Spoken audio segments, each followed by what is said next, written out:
ඊළඟට ඔබට ඔබ පිළිබඳව කියවන්න පුළුවන් කැටලොග් එක තමයි හඳහන කියලා කියන්නේ. ඒ හඳහන අනුව අපිට යම් අදහසක් ගන්න හැකි. ඔබ ජීවිතයට ආශ්‍රය කළ නැති මිනිස්සෙක් එයා වැඩිපුර කැමති වෙන්නේ මානවවාදී දේවල් වලට. සියුම් සංගීතයේ රොක් සංගීතයේ ඛණ්ඩ කැමති වෙන්නේ පැදපු වගේ දේවල් වෙජිටේරියන් කෙනෙක්. ඒ වගේ අදහසක් පවා ගන්න පුළුවන්කමක් මේ කේන්ද්‍රය ඇතුළේ යම් අදහසක් තියෙනවා. ඔබ සහ ඔහු හෝ එය අතර සංසාරගත කියන සම්බන්ධතාවය මිත්‍ර එකක්ද අධිමිත්‍ර එකක්ද සත්ව එකක්ද නීච එකක්ද කියන තාක්ෂ. ඒතර මිත්‍ර අධිමිත්‍ර එකක් නම් ඒක සාපේක්ෂව ගතාව හොඳයි. සතුරු එකක් හරි නීච එකක් සංසාරේ ණයක් ගෙවන්න තමයි ඔබ සමහරට මෙතෙන්ට. ඔහුට හෝ ඇයට ඔබ වෙලා තියෙන ණය දුක් විඳලා කට්ට කාලා මෙරි වැඩ කරලා ගෙවල ඉවර කරන්න ඕනේ. එතන අපි ජ්‍යොතිර්වේදියා විදිහට උත්සාහ කරන්නේ එහෙම ඒවා මගහරවලු වෙලා සංසාරගතව මිත්‍ර හෝ අධිමිත්‍ර එකක් සම්බන්ධතාවය වෙනාම ඔබගේ ලයිෆ් ස්ටයිල් එක නැත්නම් ලයිෆ් මේ ලයින් එක එතනින් එහා උඩට උස්සන්න පුළුවන් කමක් නෙවෙයි.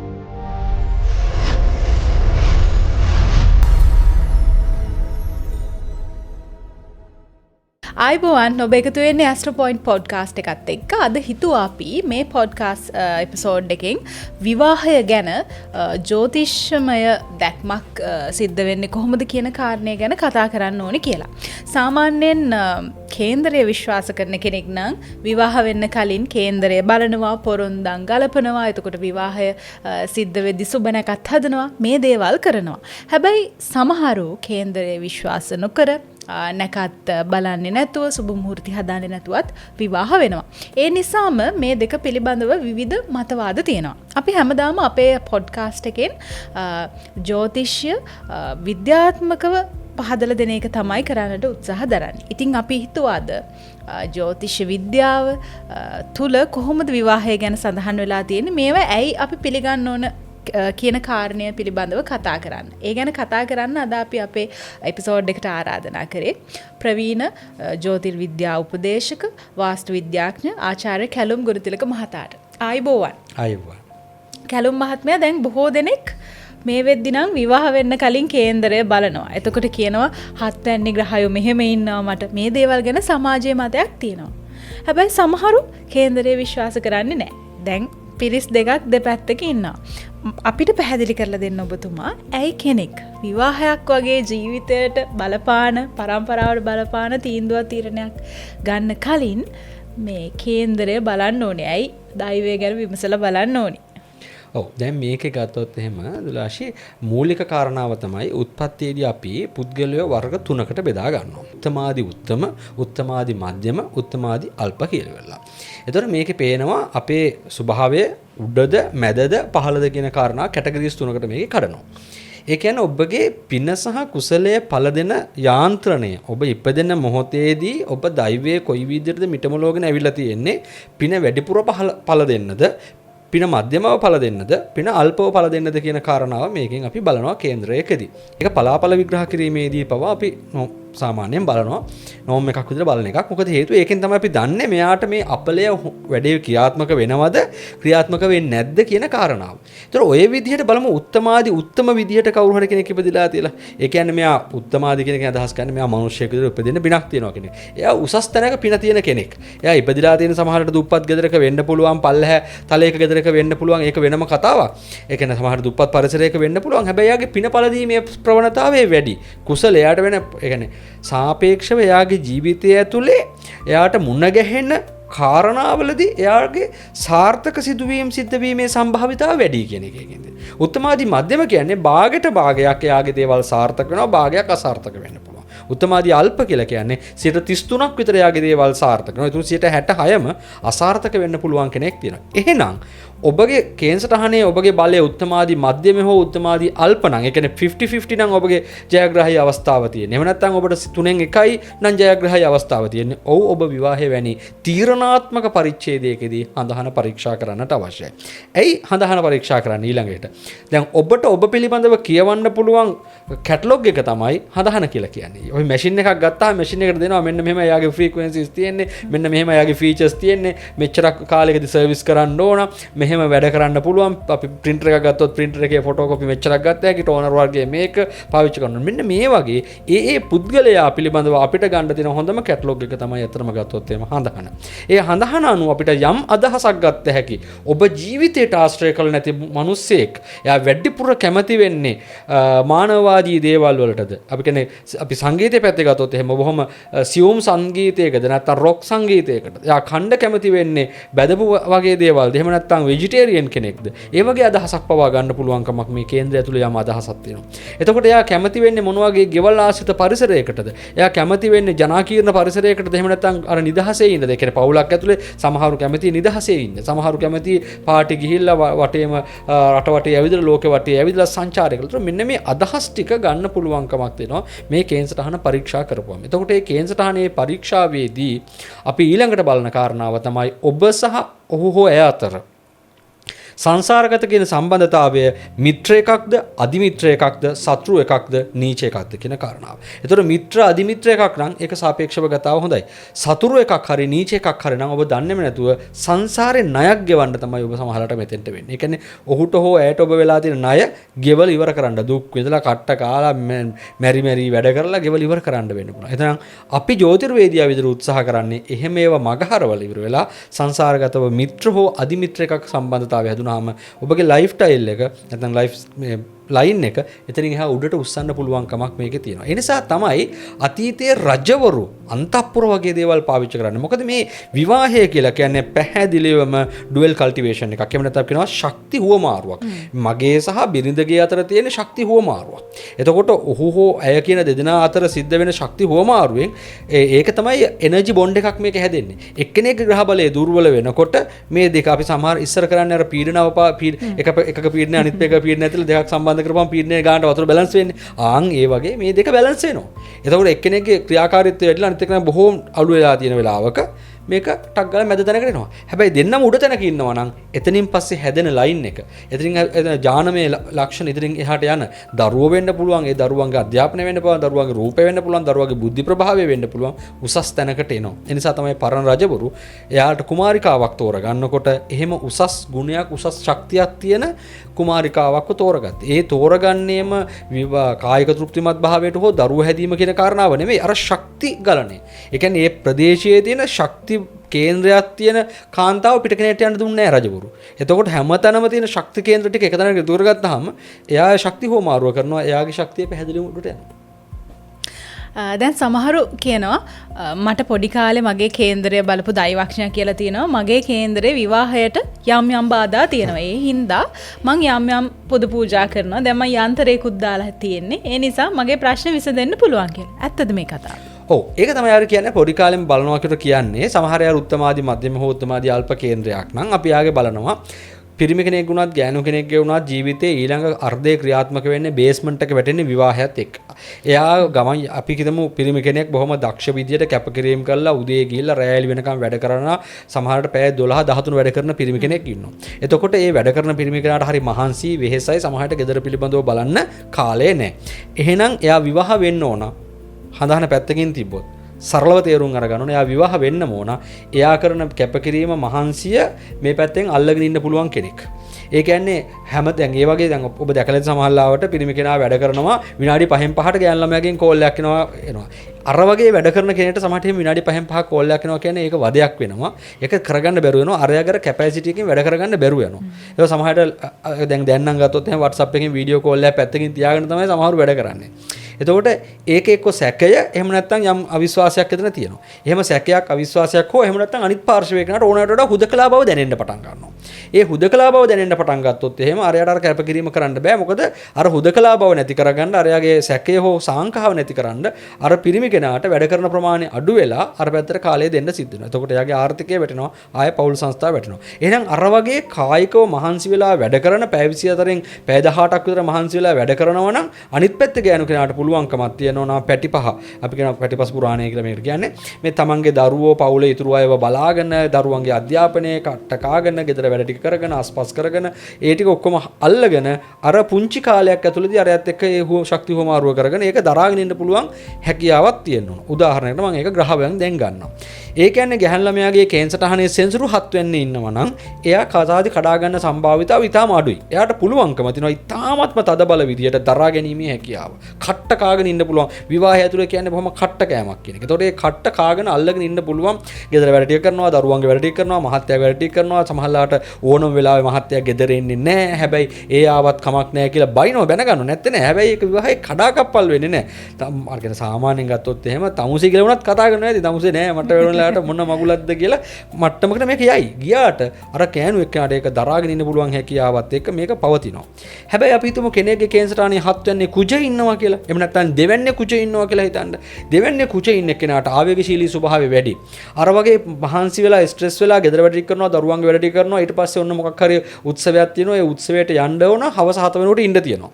දැන් සෙන්සරු 7 ඉන්න එක්කෙනා දන්නවා 7ටම මේ මහත්තයා එන්නේ නැති වෙයි. කමක් නැහැ. එහෙම වුණොත් අපි 8ට යන් කියන තැනට එයා ඒක ටොලරේට් කරගෙන ඒක ඉවසගෙන එයා ලෑස්තිලා බලාගෙන ඉනවා පැයක්. හැබැයි කුජ 7 ඉන්න එක්කෙනා හෝ කුජ 2 ඉන්න එක්කෙනා 7ට එනවා කියනකොට 6:45ට යන්න ඕන මහත්තයා දැනගන්න ඕන. එහෙම නැත්තම් එදාට ගෙදරින් කන්න හම්බෙන්නේ නැහැ. සමහරවිට සතියක් දෙනකන් ගෙදරින් කන්න හම්බෙන්නේ නැහැ. අර ගමන යන්න හම්බෙන්නේ නැහැ. දෙන්න දෙමහලෝ රණ්ඩුනවා. ඒකම ඇති සමහරවිට මේ කාගේ හරි පාටියක් වෙඩින් එකක් වෙන්න පුළුවන්. ඒකම ඇති රණ්ඩුව. ඒතර කුජ 7 එක්කෙනා. ඒ කියන්නේ 7 වෙන්නෙන් අපි කතා කරනවා විවාහය තියෙන පවුල පිටිපස්ස. එහෙනම් කුජගේ ස්වභාවය තමයි ආවේගශීලී ස්වභාවය, ගැටුම් ඇති කරගන්න ස්වභාවය, කඩාකප්පල් සූර ස්වභාවය, ලේ දකින්න කැමැති ස්වභාවය, අර ගහමරා ගන්න තත්ත්වය. සෙන්සරු දුක දරාගෙන හිඟන්න වගේ දුක දරාගෙන කට්ට කාගෙන වැඩ කරන සත්ත්වය, මහන්සි වෙලා අතුපතු ගන්න වැඩ කරන තත්ත්වය. අර තත්ත්ව දෙක වෙනස් වෙනකොට ඒ හැසිරීම් දෙක වෙනස් වෙනවා. මොනවද කේන්දරවල පිහිටලා තියෙන විවාහයට බාධා වෙන යෝග? ඔව් සාමාන්‍යයෙන් අත්තොත් එහෙම වෛදව්‍ය දෝෂ නැත්නම් විවාහ දෝෂ කියලා අපි ප්‍රධාන වශයෙන් මේවට කතා කරනවා. මේක පළවෙනිම කාරණාව තමයි කුජ හෝ රාහු කියන ග්‍රහයෝ 7 හෝ 8 වෙනි ස්ථානවල තැන්පත් වෙලා ඉඳීම. 7 කියන්නේ මම නොවන අනිත් පාර්ශවය. මගේ කුජ 7 තියෙනවා නම් ඒ කියන්නේ කේන්සරහනේ විවාහය සම්බන්ධව කුජගේ ස්වභාවය තමයි දුලාශි පළවෙනිම කාරණාව. එක එක ග්‍රහයක තියෙනවා පොඩි පොඩි එයාට අනන්‍ය වෙච්ච ගතියක්. මම හිතන්නේ සෙන්සරු තියෙනවා කොච්චර ඉන්න තැනට අදාළව කට්ට කන්න පුළුවන්. එහෙනම් සෙන්සරු 7 ඉන්නවා කියන්නේ විවාහය සම්බන්ධව කට්ට කන්න පුළුවන්. කුජගේ ස්වභාවය තමයි ඉන්න තැන කැලලක් ඇති කරනවා. ඉන්න තැන කඩාකප්පල් කරනවා. අපි සාමාන්‍යයෙන් ගත්තොත් කාගේ හරි කේන්සරහන කුජ ලග්නේ හෝ දෙකේ ඉන්නවා නම් බෙල්ලෙන් උඩ තුවාල කැලලක් ඇති වෙනවමයි. ඒ ගොඩක් අයගේ නලලේ නිකටේ තුවාල කැලල් තියෙනවා. පේන්න කැලල් තියෙනවා. එහෙනම් අනිවාර්යෙන් ඒ කුජ ලග්නේ හෝ දෙකේ ඉන්නවා. ඒකට ඒ ඉන්න තැන කඩාකප්පල් කිරීමක් කැලලක් ආදී දේවල් හදනවා. යම් විදිහකට කුජ 7 ඉන්නවනම් ඒ කියන්නේ විවාහය සම්බන්ධව කැලලක් ගැටුමක් පීඩාවක් හදනවා. ඒ කියන්නේ කුජ හැමදෙස්සම ඉන්න තැන කඩාකප්පල් කරන්න උත්සාහ කරනවා. නම් 7 වෙන්නේ කුජ ඉන්නවා කියන්නේ විවාහය කඩාකප්පල් කරන්න උත්සාහ කරනවා. 7 වෙන්නෙන් දෙවෙන්න තමයි 8 වෙන්න කියලා කියන්නේ. 7 වෙන්නේ දෙවෙන්න. එතකොට 7 වෙන්නේ ධනය, 7 වෙන්නේ ලැබීම, 7 වෙන්නෙන් පස්සේ මුණ ගැහෙන කියන්නේ විවාහයෙන් පස්සේ මුණ ගැහුණු දායාද. ඒ කියන්නේ මොනවද? ඒ පැත්තෙන් හම්බෙන අම්මා තාත්තා වෙන්න පුළුවන්. ඒ පැත්තෙන් හම්බෙන සහෝදරයෝ වෙන්න පුළුවන්. ඊට පස්සේ හම්බෙන දරුවෝ. එහෙනම් කුජ 8 ඉන්නකොට අර සම්බන්ධතා කඩන්න උත්සාහ කරනවා. නැන්දම්මල මාමන් ලෙලිලා අතර ප්‍රශ්නකාරී ස්වභාවය වැඩි වෙන්න පටන් ගන්නවා. ඒ වගේම තමන්ගේ දරුවන්ටයි පිට දරුවන්ට අතර තියෙන ප්‍රශ්නකාරී ස්වභාවය වැඩි. අක්කගේ ළමයින්ට තමයි ඒගොල්ලෝ සලකන්නේ, අපේ ළමයින්ට සලකන්නේ. අන්න ඒ වගේ ස්වභාව කාරණා ස්වභාව කුජගෙන් අර කුජ හදන්නේ ඒ ස්ථානය කඩාකප්පල් කරන. එහෙනම් කුජගේ ස්වභාවය ඉන්න තැන කඩන්න හදනවා. එහෙනම් කුජ 7 හෝ 8 ඉඳීම විවාහය සම්බන්ධ කාරණාවට බාධාවක්. ඒ වගේම රාහුගේ ස්වභාවය ඇවිද්දවනවා, රස්තියාදු කරනවා, පිස්සු වැඩ කරනවා. විවාහය සම්බන්ධව ගන්නවන වගකීම් ගන්නෙ නැහැ. රාහු 7 නම් විවාහ වෙන කෙනාගේ වගකීම් ගන්න. 4 එනවා කිව්වොත් 4ට එන්නේ නැහැ. එන්නේ පහවදා උදේට සමහරලාට. එක්කෝ අමතක වුණා කියයි. අන්න ඒ වගේ වගකීම් නොදරන ස්වභාවය. ඊට පස්සේ 8 රාහු ඉන්නවනම් එතනින් ඊට පස්සේ තවත් කාරණාවක් වෙනවා. ඒ 8 රාහු ඉඳීම ඇතුළේ සිද්ධ වෙන කාරණාව තමයි විවාහයෙන් පස්සේ ඒ කියන්නේ අම්මා තාත්තවත් එක්ක ගනුදෙනු කරන්න ඕන විදිය, සහෝදරයොත් එක්ක ගනුදෙනු කරන්න ඕන විදිය පොඩි අර සංස්කෘතිය ඇතුලේ පොඩි වෙනසක් තියෙනවා. ඒකේ අවබෝධයක් නැතුව තමයි වැඩ කටයුතු සිද්ධ වෙන්නේ. අන්නේ අවබෝධයක් නැතුව වැඩ කටයුතු සිද්ධ වීම කියන කාරණාව හින්දා අර රාහුගේ ස්වභාවය ඇතුළේ වෙන අනස්ව ගැන කියන්නේ මොලේ නැති වැඩ කරනවා. මන්ද බුද්ධික වැඩ කරන ස්වභාවයක් තියෙනවා. එහෙනම් මේ මන්ද බුද්ධික වැඩ කිරීම, මොලේ නැති වැඩ කිරීම කියන දෙක කුජ සහ රාහු විසින් කරනවා. එහෙනම් කුජයි රාහුයි කියන ග්‍රහය දෙන්න ඔය 7-8 වගේ ස්ථානයක ඉන්නව නම් ඒකත් වෙනම දෝෂයක් තමයි. ඊට අමතරව මේ කුජගේ දෝෂ පරීක්ෂා කරනකොට ලග්න ඉන්නවද 4 වෙනි ඉන්නවද 7 වෙනි ඉන්නවද 8 වෙනි ඉන්නවද 12 වෙනි ඉන්නවද කියන ආශ්‍රිතව බලනවා. ඒ බලන්න හේතුව තමයි ලග්නය කියන්නේ තමන් පුද්ගලයා. දැන් තමන් කොයි විදියද? පුද්ගලයාගේ කුජ ලග්න ඉන්නවනම් එයා ආවේගශීලී පුද්ගලෙක්. ක්ෂණිකව කේන්ති යනවා. කවුරු හරි මොනවා හරි කිව්වොත් හින්ට් එකට වගේ අනිත් පැත්තට වචනයක් කියන්න පුළුවන් තමන්ගේ මතය වෙනස් කරන්න කැමති නැති කෙනෙක්. එහෙනම් එහෙම කෙනෙක්ට විවාහය කියන එක අර තවත් කෙනෙක් එක්ක තමන් බෙදා හදා ගැනීමනේ ඒක බාධා වෙන්න පුළුවන්. ඊළඟට කුජ ග්‍රහය දෙවැන්නේ ඉන්න කෙනෙක් හැමතිස්සෙම දෙවැන්න කියන්නේ කුටුම්බය පවුල. එහෙනම් පවුල කඩාකප්පල් වෙන්න උත්සාහ කරනවා. එයාගේ හැමතිස්සෙම පවුලත් එක්ක ගණදුනුව ගැටලු. පවුලත් එක්ක පවුලේ අවුට්ටිය මොනවා හරි එකතු වෙලා කිව්වොත් එයාට පේන්නේම නෑ ඒක නෙමෙයි මෙහෙම කරමු වගේ. සමහරව ඉන්නවා අපි යමු අද මේ කෑම ටිකක් කන්න බීච් එකක් ළඟට වගේ යමුකෝ. බීච් එක හරියන්නේ අපි යමු මේ හොඳ හොටෙල් එකක් ඇතුලේ තියෙන තැනකට. හොටෙල් එකක් ඇතුලට යන් කියපු දවසට කියනවා ඕක ඇතුලේ හැමදාම හිර වෙලා හරියන්නේ නැහැ බීච් එකට යමු කියලා. ඒ කුජගේ ස්වභාවය කුජ දෙකේ ඉන්න අයට අර ප්‍රතිවිරුද්ධ අදහස් එන්න පටන් ගන්නවා. ඒක නිසා ගැටණයක් ඇති වෙනවා. ඊට පස්සේ හතරේ කුජේ ඉන්නකොට ගෙවල් දොරවල් ආදී පරිසරය ඒවා කඩා කප්පල් වෙනවා. එහෙනම් ගෙදර කැඩෙනවා කියලා කියන්නේ එතනත් ප්‍රශ්නයක්. එහෙනම් 7 8 12 වෙනින් අපි 7 8 කතා කළා. 12 වෙනින් අපි කතා කරනවා සයන සුඛ. සයන සුඛ කියලා කියන්නේ නිදිහානේ සුව. එහෙනම් කුජ 12 වෙනින් ඉඳපුවාම නිදිහානේ සුව ඕනෑමට වඩා සොයන්න යාම කියන කාරණාවෙන් අනවශ්‍ය සම්බන්ධතාවලට ඇති වෙන්න පුළුවන්. එහෙම නැත්නම් ඒ පිළිබඳව කඩාකප්පල් වීමේ ස්වභාවය ඇති වෙන්න පුළුවන්. එහෙම නැත්නම් අර අසම්මත හැසිරීම රටා ඇති වෙන්න පුළුවන්කම තියෙනවා. එතකොට ඒක තුලනේ වෙන්න නම් අනිත් කේන්සරහනෙත් ඒකට ටැලි වෙන එකක් වෙන්න ඕන. අර කියන්නේ විසෙන් විස නසනවා වගේ. මෙයාට කේන්ති වෙනවා අනිත් එකනත් මේ අර ගැහුවොත් ගහනවා වගේ ලයින් එකකට පස්සේ සමහරට ඔය ඇත්තටම ගහගන්නේ නැහැ. ඒ කියන්නේ තේරෙනවා. ඒ කියන්නේ මෙයාටත් කේන්ති වෙනවා අරයටත් කේන්ති වෙනවා කියලා එතන අර විසෙන් විස නැසනවා වගේ එකක් එතනදී සිද්ධ වෙන නිසා ඒක එකක්. ඊළඟට තමයි කුජ ග්‍රහය සහ සෙන්සුරු අතර තියෙන සම්බන්ධතාවය. අපි කියවා කුජගේ ස්වභාවයේ ලේ ධාතුව ආවේගශීලී ස්වභාවයේ ඉක්මංකම. සෙන්සුරුගේ ස්වභාවයේ හිමින් යර වැඩ කරන එක. ඔය හිමීට ලස්සනට ඔය හිමීට ලස්සනට නෙමෙයි ඇත්තටම ලස්සනට කියන්න බෑ සිකුරු ලස්සන. සෙන්සුරු කරන්නේ ලස්සන නෑ හැඩි කරනවා අපවිත්‍ර වෙනවා අපිලිවලයි ඔහේ හිමින් එතන වයසක මිනිස්සයා වගේ. කුජ තරුණ 6 4 ආරෝහ පරිණහ දේහත් වෙන මිනිස්සයා වගේ. සෙන්සුරු කියලා කියන්නේ අවුරුදු 70ක 60ක විතර දුගී මගී මහල්ලෙක් වගේ. ඔය දෙන්නේ දෙක එක ළඟ තියලා ඉවරලා දුවන රේස් එකක් දැම්මොත් එහෙම වැඩේ අවුල්නේ. එතකොට අරයටයි දෙන්නටම එපා වෙනවනේ. අන්න ඒ වගේ කුජයි ශනි එකට ඉන්නවා නම් ඒ කියන්නේ කුජගෙන් 4 වෙන්නේ 7 වෙන්නේ 8 වෙන්නේ සෙන්සුරු ඉන්නවා නම් අපි ඒකට කියනවා ශනි මංගල දෝෂයක් කියලා. ඒ හේතුව චන්ද්‍ර මංගල යෝගයක් කියන්නේත් මේකද? නෑ. චන්ද්‍ර මංගල කියන්නේ වෙන එකක්. මේක ශනි මංගල. ශනි මංගල කියන්නේ සෙන්සුරු නිසා ශනි කියනවා. කුජ නිසා මංගලට කුජට මංගල කියනවා. ශනි මංගල. ඒතකොට සෙන්සුරුයි මනමාලයේකු එකතුලා. ඒකත් පොඩි අවුලක්. චන්ද්‍ර මංගල යෝගය කියන්නේ වෙන එකක්.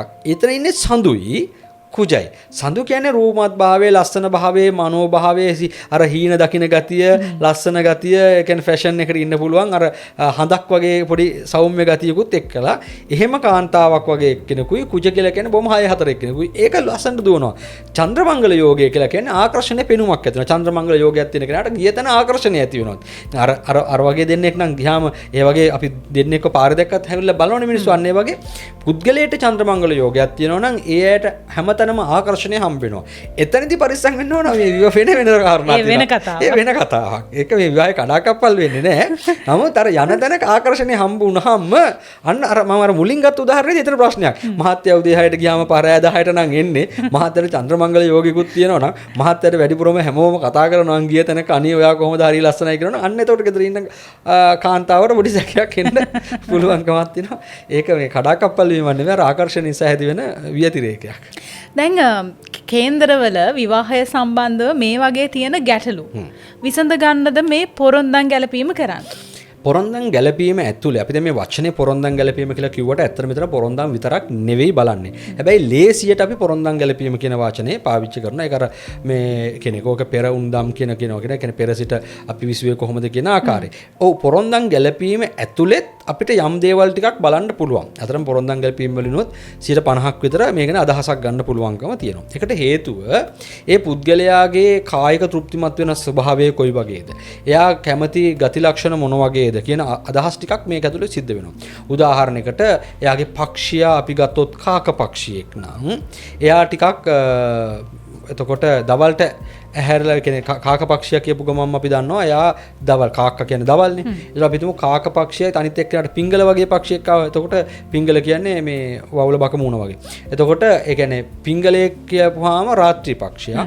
කාක කියන්නේ දවල් පක්ෂියා. එතකොට සමහරලාවට පිංගල තියෙන එක්කෙනාට ටිකක් රැට නිදියන හොරයි. එයා ටිකක් ඇහැරලා ඉන්න ගතිය වැඩි. නිදා ගන්නකොට 10 11 විතර වෙනවා. ආය මේ හැබැයි උදේට හැරෙන හොරයි. මොකද ඇහැ රැට හැරලා ඉන්නවා. අපි කියන නයිට් රයිඩර් වගේ රැට හැරිලාමයි ඉන්නේ. උදේට වැඩක් නැතත් හැරලා ඉන්නේ. උදේට හැරෙන්න හොරයි. එතකොට කාක වගේ එක්කෙනා ටිකක් නිදා ගන්නවා උදේට හැරෙනවා ටක් ගාලා. එයාට උදේට හැරෙන්න පුළුවන්. කුක්කුට වගේ පක්ෂියෙකුනුත් කුකුලා කොහොමද උදේට හැරෙනවා. එයා රැට නිදාගන්නේ නැහැ. අන්න මේ රැට නිදා ගන්නවා. අන්න එතකොට අන්න ඒ වගේ දේවල් වලිනුත් සමහරවිට පොඩි තැන්වල ප්‍රශ්න වෙන්න පුළුවන්. අපි ඒවා ප්‍රශ්නයක්ම කියනවා නෙමෙයි. නමුත් ඒ අදහස අපි ඔලුවට තියාගන්න ඕනේ මේක බලද්දී. අපි හිතමු ගෑනු ළමයා කතා කරලා කියනවා අද රෑ දැන් අපි ගමු පිරිමි ළමයා කියනවා කියලා පිරිමි ළමයා කියනවා අපි රෑ ගිහලා කොහෙන් හරි කාලා බීලා එමු ඔන්න එලා. ඒකට රෑ ගිහිල්ලා එනකොට රෑ 11 12 වෙනවා. හැබැයි ගෑනු ළමයා කාක හරි මේ කුක්කුට පක්ෂියෙක් වගේ නම් ගොඩක් වෙලාවට ගෑනු ළමයාට රෑ 8 9 විතර වෙච්ච ගමන් අර කුකුල වගේ තමයි කොළු වැටි ඉන්නේ. කන සාක්කුවේ. ඒතකොට අර ගෑනු ළමයාට රෑ 9 10න් පස්සේ ටිකක් එළිය ගිහලා ඇහැරලා ඉන්න අමාරු වෙනවා. අර ඒවත් සමහර තැන්වලදී අපි හිතන්නේ නැති චූටි ප්‍රශ්න වෙනවනේ. ඒ වගේ ප්‍රශ්න දික්කසාදේ දක්වාම දුරදි ගන්න පුළුවන්. යනවා. අපි කියන්නේ මෙයාට මේ පොඩි පොහෙපත් පාටියකට කතා කරත් යන්න දෙන්නේ නැහැ. මෙයාට මේ සතුටින් ඉන්න නැහැ. මෙයා මාත් එක්ක සතුටින් ඉන්නේ නැහැ කියලා ඊට පස්සේ මේ කතා කර ඉදිම නින්ද යනවා. මේ මාවකත් මාත් එක්ක මොකද්ද මේ අන්න ඕක දන්නේම නැතුව එක තැනකදී මේක විසිරෙන තැනකට එනකන් එන්න පුළුවන්. ඉතින් මේවා තමයි අපි අර පොරොන්දම් පරීක්ෂාවේ කරන්නේ. එතකොට පොරොන්දම් පරීක්ෂාව කියලා අපි කිව්වට පැහැදිලිව විවාහය ගැන බලන ඔයගොල්ලෝ මතක තියාගන්න පොරොන්දම් වලින් විතරක් මේ වැඩේ ගොඩ දාගන්න බෑ. ඒ නිසා පොරොන්දම් පරීක්ෂාවත් එක්කලා සියලු ග්‍රහ ගැලපීම් කියන කාරණා ටිකක් කරනවා. ඒ ග්‍රහ ගැලපීම් ඇතුලේ තමයි අර කියපු කාරණා ටික තියෙන්නේ. ඔබ ඉස්සල්ලා අහපු විදිහටම කුජ රවි කුජ ග්‍රහය රාහු ග්‍රහය සෙන්සුරු ග්‍රහය ඔය ශනි මංගල දෝෂ ඔය වගේ තත්ත්ව කොහොමද කියන එකත් බලන්න ඕන. අතන පොරොන්දම් ගැලපීම 80% වෙලත් එක්කෙනෙක්ගේ කුජ 7 අනිත් එක්කෙනාගේ කුජ අපි හිතමු 9 වෙන්නේ වගේ ඉන්නවා කියලා. ඒතර සමහර ලාවට මේ විවාහය නොගැලපිලා කැඩෙන්න පුළුවන්කම තියෙනවා. ඒකට ඒක එක පැත්තකින් බලන්න. ඊළඟට ගොඩක් අය නොබලන කාරණාවක් නේ. දැන් අපි කිව්ව මේක ශක්ති හුවමාරුවක් කියලා. ඒ ශක්ති හුවමාරුවේදී ඔබත් මමත් දැන් විවාහ වෙච්ච දෙන්න ඉන්නවා නම් ඒ විවාහ වෙච්ච දෙන්නව එක්කෙනෙක්ට නරක කාලයකදී අනිත් එක්කෙනාට හොඳද කියලා අපි අනිවාර්යෙන් බලන්න ඕන. මේ කරත්ත රෝද දෙක වගේ. එතකොට මේ කරත්ත රෝද දෙකම මඩේ නම් යන්නේ වැඩි හරි අමාරුයි. ගැස්සෙනවා. ඒකේ මැද්දේ වාඩිලා යන ළමයි හරි දුක් විඳිනවා එතකොට. ළමයිව තමයි අම්මා තාත්තා ළමයිට කිව්වා මේක වාඩි කරන කරත් අපි අරන් යනවා. රෝද දෙක දැන් දෙකම මඩේ නම් යන්නේ. එකක්වත් ස්මූත් නැත්නම් දෙකම එරියරි නම් යන්නේ මේ ගමන හරියට යන්න බෑ. එහෙනම් අනිවාර්යෙන් බලන්න ඔයගොල්ලෝ ගොඩාක් අය නොබලන දෙයක් තමයි මේ විවාහය සිද්ධ වුණාට පස්සේ අඩුම තරමේ අවුරුදු 30ක් විතර ඉස්සරහට දෙන්නට එකට එකම මහදසාව එනවාද කියලා. ඒ කියන්නේ රාහු මහදසාව එක්කෙන්ට අවුරුදු 18ක් විතර එනකොට අනිත් එක්කෙනාට සෙන්සුරු මහදසාව අවුරුදු 19ක් විතර එනවා නම් ආය බුදු සරණයි. මොකද අරයට රාහු ගොඩ යන්න බෑ. අරයට සෙන්සුරු ගොඩ යන්න බෑ. එයාගේ මෙයාට ශක්තියකුත් නැහැ. ඒතකොට අරයා රාහුවින්ද අරයාගේ ශක්තිය ගන්න ගියොත් එයාට රාහුට අමතරව සෙන්සුරු වෙනවා. අරයා සෙන්සුරු හින්දා මෙයාගේ ශක්තිය ගන්න ගියොත් සෙන්සුරුට අමතරව රාහු යනවා. එතකොට ඒක මැද්දේ ළමයි දෙමාපියෝ ඔක්කොම තැලෙන්න පටන් ගන්නවා. ඒ නිසා පොරොන්දම් පරීක්ෂාව එකක්. අර කුජ රාහු ශනි නැත්තම් කුජ ශනි දෝෂ ශනි මංගල දෝෂ වගේ ඒව පරීක්ෂාව තව එකක්. ඊළඟට ග්‍රහ දසා සේසය ආදී දේවල් ටික පරීක්ෂා කරගෙන බලන්න ඕන. මේ අයට ඒ කියන්නේ එක්කෙනෙක්ට සෙන්සුරු මහදසාව වෙනකොට අනිත් එක්කෙනාට ගුරු මහදසාවක්. එහෙම නැත්තම් අනිත් එක්කෙනාට සාමාන්‍යයෙන් ගත්තාම බුද මහදසාවක් වගේ සෞම්‍ය එකක් කරනවා නම් ගැටලුවක් නැහැ. එහෙම හැමදාම හැමෝටම හොඳ වෙන්නේ නැහැනේ. ඒතකොට කාට හරි පවුල එක්කෙනෙක්ට හොඳ නම් එයාව මූලිකත්වයේ දීලා එයා මුල් කරගෙන වැඩ කරලා එයාගේ කුසලයේ තව තවත් ඉස්සරහට එන විදිහට වැඩ කරපුවාම පවුල දුවනවා. ඒතකොට සමහර කාල තියෙනවා අම්මා තමයි පවුලේ බර ඇදගෙන දුවන්නේ කියලා තේරෙනවා බැලුවමට. තවත් සමහර කාල තියෙනවා අම්මට අසනීපය දෙනකොට තාත්තා බැඩේ දුවනවා අල්ලගෙන කියලා. තවත් කාලෙක තියෙනවා ඒ දෙන්නම් පැත්තට ගිහලා දරුවෙක් වැඩේ අල්ලගෙන දුවනවා. ඒ අර විදිහට මහදසා ටික හරියට යනවා නම් තමයි. ඒක තමයි අපි කේන්ද්‍ර සටහන් පරීක්ෂා කිරීමක් කියන කාලය ඇතුළතදී නිරීක්ෂණය කරන්නේ. ඔන්න ඔය කාරණා තුනම විවාහය සම්බන්ධ කාරණාවේදී බැලීම කියන එක අතිශය අත්‍යවශ්‍යයි. එතකොට තමයි අපිට යම් සාධනීය අදහසක් ගන්න පුළුවන්කම තියෙන්නේ. හැබැයි ඔය වගේ දෝෂ භංග වෙන තැන් අනිවාර්යයෙන්ම තියෙනවා. දැන් ඔය ඔක්කොම පැත්තකට දාලා සමහර වෙලාවට අපි ඒකාදින පොරොන්දම කියලා එකක් තියෙනවා. සමහරට එකම නැකත ඉපදෙනවා දෙන්න. එතකොට මේ එකම නැකතේ මුල් අංශකවල ගැහණු ළමයි ඉපදිලා පසු අංශකවල පිරිමි ළමයි ඉපදෙනවා නම් එතකොට මේවා අන්න ඔහොම අපි ඕක බලන ක්‍රමයක් තියෙනවා. ඒවා ඉතින් අපි ආයෙ නැකත් බලන්න ඕනෙත් නෑ. ඕක කරන්න කියලා කියනවා. තව සමහරුන්ගේ තියෙනවා උත්පත්ති කේන්ද්‍ර සටහන අනුව රවි සඳු කුජ සිකුරු කියන ග්‍රහයෝ 4 දෙනා ඔබගේ විවාහයට ඍජුවම බලපෑම් එල්ල කරනවා. රවි ඔබගේ ආත්මීය හැසිරීමේ ස්වභාවය, සඳු ඔබගේ මනස හැසිරෙන ආකාරය, කුජ ඔබගේ කායික තෘප්තිමත් භාවයේ හැසිරෙන ආකාරය, ලිංගික ජීවිතය පිළිබඳව හැසිරෙන ආකාරය, සිකුරු ඒවත් එක්ක අවට පරිසරයේ තෘප්තිමත්ව පවත්වා ගන්න ආකාරය. එහෙමනම් කෙනෙක්ගේ කේන්ද්‍ර සටහනේ රවි ඉන්න තැන අනිත් එක්කෙනාගේ කේන්ද්‍ර සටහනේ සඳු ඉන්නවා නම් අනිත් එක්කෙනාගේ සඳු ඉන්න තැන මෙයාගේ රවි ඉන්න ඕන. එහෙනම් ඒ කියන්නේ රවි සඳුයි මාරුවට ඉන්නවා. ඒ කියන්නේ ආත්මීය බැඳීමක්. මේක සංසාර ගනුදෙනුවක්මයි ආත්මීය බැඳීමක්මයි. එහෙනම් මේ සංසාර ගනුදෙනුව ආත්මීය බැඳීම කියන එකේදී ඒක මතක තියාගන්න. සමහරු ඉන්නවා මහත්තයා අරක මේ පොල් ගහක් වගේද පේන්නේ. මහත්තයාට පේනවා ඒක පොල් නෙමෙයි තල් ගහක් කියලා. ඔව් නේද පොල් ගහක් වගේ ඉන්නකො චුට්ටක් බලන්න. හැබැයි පොලුත් නෙමෙයි තල් වගේ කියලා හිතට දෙන්න තියෙන ගානට කතා කරනවා. බැලන්ස් කරනවා. ඒ කියන්නේ අර දෙන්න දෙමහල්ලෝ අර අඹ කිව්වොත් ආය සමහරු ඉන්නවා මහත්තයා කිව්වොත් නෑ අර මොනවා කිව්වොත් නෑ නෑ ඒක අපේ මහත්තයා කිව්වන ඒක කමන්නේ. එච්චරයි. ඒක එතනින් පිළිගන්න හැම තමයි. ඒ ස්වභාවය එන්නේ මේ රවි සහ සඳු අතර තියෙන ආත්මීය ගනුදෙනුවත් එක්කලා. ඕකම අනිත් පැත්තට එන්න පුළුවන්කමක් තියෙනවා. ඒ තමයි කුජ සහ සිකුරු දෙන්න. කෙනෙක්ගේ කුජ ඉන්න තැන අනිත් එක්කෙනාගේ සිකුරු, එක්කෙනෙක්ගේ සිකුරු ඉන්න තැන අනිත් එක්කෙනාගේ කුජ. එහෙනම් මේ කුජ සිකුරු කුජ කියන ග්‍රහය දෙන්න මාරු වුණාම මේ දෙන්න රණ්ඩු වෙනවා. හැබැයි කායිකව ඉතාමත්ම තෘප්තිමත්. මේ පිරිමි එක්කෙනාට අර ගැහණු ළමයා නැතුව බැරු වෙනවා. ඒ ගැහණු ළමයාට මේ පිරිමි එක්කෙනා නැතුනවා. උදේට සමහරවිට මරා ගන්නවා. උදේට ඔෆිස් යනකොටත් බැනගෙන යන්නේ දෙන්න දෙපැත්තට යන්නේ කතා කරන්නේත් නැහැ. දවසට කතා කරන්නේත් නැහැ. හැබැයි හවසට ආවිල්ලා තේ එක බීලා නිදා ගන්න ගියාට පස්සේ වටේ ගෙවල් වලට හිතා ගන්න බෑ මේ උදේට මරාගත්ත දෙන්නද ඉන්නේ කියලා. හවසට පාටි එකකට යනවා නම් කොහේ හරි ට්‍රිප් එකක් යනවා නම් දෙන්න දෙමහලු ඉතා හොඳට යනවා. හැබැයි පොඩ්ඩ බැරි වෙච්ච ගහ ගන්නවා. මේ ගහ ගන්නවා, මේ යාළු වෙනවා, මේ ගහ ගන්නවා, මේ යනවා. ඒ කසාදත් ජීවිතේට කරන්නේ නැහැ. පිරිමි එක්කෙනා සමහරවිට ගෑනු එක්කෙනාට බිම්ම දාගෙන ගහනවා. ගෑනු එක්කෙනා පහෝදා බලපුවාම පිරිමි එක්කෙනාට ඔළුව අත ගගා ඉන්නවා. වටේ ඉන්න මිනිසුන්ට හිතා ගන්න බෑ මේ මොකද්ද වෙන්නේ කියලා. මොකද ඒ කුජ සිකුරුගේ බැඳීම කියන කාරණාව එහෙම එකක්. දැන් අපි විවාහය සම්බන්ධව කේන්ද්‍ර පරීක්ෂාවකට දෛවක්ෂයෙක් මුණ ගැහුණොත් මේ ඔක්කොම ටික අපිට පැහැදිලි කරලා දෙනවද? බහුතරයක් වෙලාට අපි නම් ඇත්තම බලනවා. මොකද හේතුව අපි පැහැදිලිවම ගත්තාම කියනවා පොරොන්දම් පරීක්ෂාව වාට තියෙන මෙන්න. අපි පොරොන්දම් පරීක්ෂාවත් ක්‍රම තුනකට කරනවා. එකක් තමයි දස පොරොන්දම, ඊළඟට තමයි 20 පොරොන්දම, ඊළඟට අෂ්ටකූටය කියලා මේවට ග්‍රහයන්ට අංක ලකුණු ප්‍රමාණය දාලා ලකුණු 30න් ගන්න ක්‍රමයක් තියෙනවා. ඒ අෂ්ටකූට ක්‍රමයත් අපි පරීක්ෂා කරනවා. ඒතර අපි කියනවා දස පොරොන්දමෙන් මෙච්චරක් ගැලපෙනවා, 20 පොරොන්දමෙන් මෙච්චරක් ගැලපෙනවා, අෂ්ටකූටයෙන් මෙච්චරක් ගැලපෙනවා. ඒ නිසා මෙන්න මධ්‍යනයගේ 100ට මෙච්චරයි වගේ පොරොන්දම් ගැලපීම.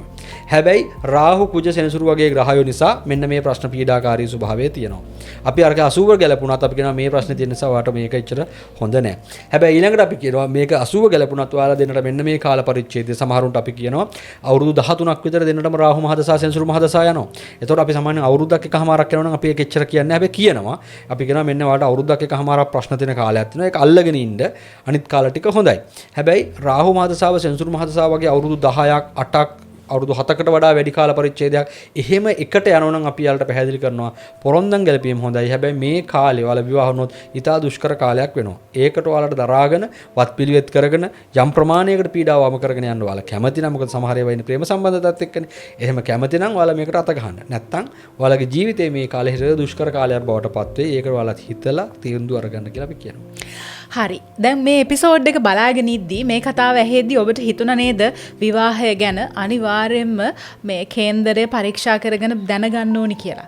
ඒ කාරණාවට අපි ඔබට උදව් කරන්න ලෑස්ති. ඔබට පුළුවන් ඔබේ විවාහය සම්බන්ධව නැත්නම් ඔබේ හඳහන බලා ගන්න ඕනි පරීක්ෂා කරගන්න ඕනි කියලා හිතනවා නම් කැලුම් ගුණතිලක මහත්මයා සම්බන්ධ කරගන්න අපි දුරකථන අංකය ඔබට ලබා දෙන්නම්. අපි ලෑස්ති වෙන්නේ අද මේ පොඩ්කාස්ට් එක මේ විදිහට ඉවර කරන්න. හැබැයි ඊට කලින් මතක් කරන්න ඕනේ අද විවාහය ගැන කතා කරන්න අපිත් එක්ක එකතුනේ ප්‍රවීණ ජ්‍යොතිර්විද්‍යා උපදේශක වාස්තු විද්‍යාඥ ආචාර්ය කැලුම් ගුණතිලක මහතා. ඔබතුමාට බොහොම ස්තුතියි. අයිබෝන් ස්තුතියි.